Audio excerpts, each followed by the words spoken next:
সবচেয়ে বেস্ট যে পেশাটা আমরা দেখি যে ডাক্তার হিসেবে একটা অ্যাপ্রন পরা মানে কি সে একটা এখানে একটা পুরো জাতিকে সে লিড করতেছে, সে সেই জায়গার মধ্যে যদি দেখি একটা ডাক্তারকে সে অ্যাপ্রন ধরে টেনে নিয়ে আসতেছে, তাহলে কী হলো, পুরো একটা জাতিকে কিন্তু তারা নিচু করে ফেললো, টেনে নিচে নামিয়ে ফেললো।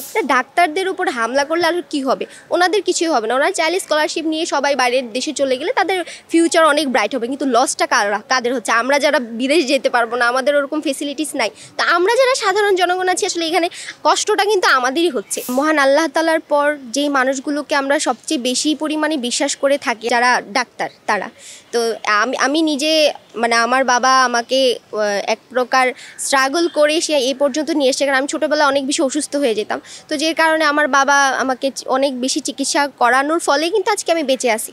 সো ডাক্তারদের আল্লাহর পরে যদি একটা সবচেয়ে ব্লেসড কেউ থেকে থাকে তারা হচ্ছে ডাক্তাররা। তো ডাক্তারদের কিছু ভুল ত্রুটিও থাকে, এবং আর একটা আপনজন যখন মারা যায়, আমার আপনজন যদি মারা যায়, তাই আমি স্বাভাবিক একটা মানুষ হিসেবে থাকতে পারবো না, সেক্ষেত্রে আমার একটা রাগের একটা কারণ মানে একটা বহিঃপ্রকাশ থাকতে পারে, তবে সেটা ডাক্তারের উপর আক্রমণাত্মক এটা কেন হবে?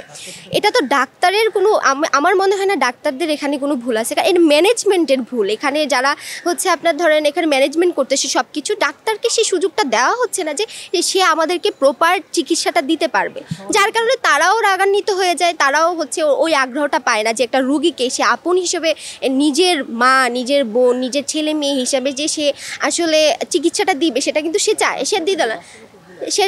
এটা শুধুমাত্র ডাক্তার, এটা আমাদের শিক্ষা ব্যবস্থার ভুল, আমাদের ম্যানেজমেন্টের ভুল, আসলে সামগ্রিকভাবে আমাদের সবারই এখানে কিছু না কিছু ভুল আছে। এটা ডাক্তারদের উপর হামলা করলে আর কী হবে, ওনাদের কিছুই হবে না। ওনারা চাইলে স্কলারশিপ নিয়ে সবাই বাইরের দেশে চলে গেলে তাদের ফিউচার অনেক ব্রাইট হবে, কিন্তু লসটা কাদের হচ্ছে? আমরা যারা বিদেশ যেতে পারবো না, আমাদের ওরকম ফেসিলিটিস নাই, তা আমরা যারা সাধারণ জনগণ আছি আসলে এখানে কষ্টটা কিন্তু আমাদেরই হচ্ছে।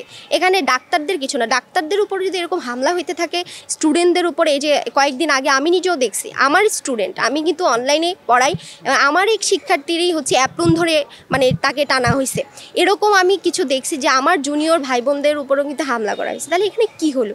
সবচেয়ে বেস্ট যে পেশাটা আমরা দেখি যে ডাক্তার হিসেবে একটা অ্যাপ্রন পরা মানে কি সে একটা এখানে একটা পুরো জাতিকে সে লিড করতেছে, সে সেই জায়গার মধ্যে যদি দেখি একটা ডাক্তারকে সে অ্যাপ্রন ধরে টেনে নিয়ে আসতেছে, তাহলে কি হলো, পুরো একটা জাতিকে কিন্তু তারা নিচু করে ফেললো, টেনে নিচে নামিয়ে ফেললো।